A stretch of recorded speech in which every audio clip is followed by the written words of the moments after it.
I struggled with two things through most of my Christian life, and my lovely wife Cindy would attest. I'm a major transformed person in these areas from 15 years ago. One is anger, and two is jealousy. Anger. I've learned through this thing of anger that anger, though it has various, if you would, reasons why we have it, anger in itself is not sin. It's how I respond to anger that determines whether it's sin or not. But I want to say this.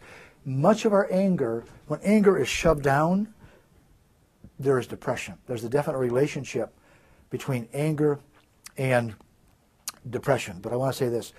There's 3 wrong responses and 1 good response to anger. With anger, you can suppress it, repress it, or express it. When you express your anger, you hurt others. When I suppress and repress my anger, I hurt myself. One of the most important steps with anger, and anger, of course, causes high blood pressure. By the way, anger is known to cause prostate cancer. Unforgiveness is known to cause a host of problems. But it begins by an honest and learning what I call the walk in forgiveness. Forgiveness, I've been told forever I was supposed to forgive, but nobody showed me how. And man, there's nothing worse than running that negative video and wanting to make people disappear as a Christian and wanting to hurt people and having this anger like cancer. And anger is a form of cancer that has almost destroyed me in my past. You know, David is just an amazing person. David was an adulterer. He was a murderer. Yet he was called by God a man after God's own heart. What I love about David is he kept getting up and getting up and getting up. And he kept pouring his heart out again and again and again.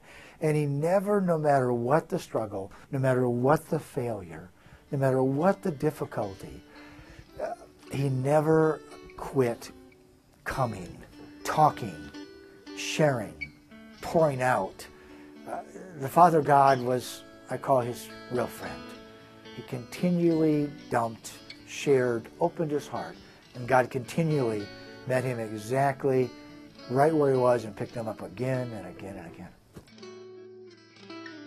And as you know, there's nothing more healing to me than singing unto the Lord. I tell people I can't sing, but I can make a joyful noise, and some of the most profound healing times in my life is just singing to the Lord. I love that old song, you know, he walks with me and he talks with me and he tells me I am his own. And none can know the joy that we share. And that speaks of a friendship. It speaks of an intimacy. It speaks of a relationship. Not rules, not regs, but a relationship.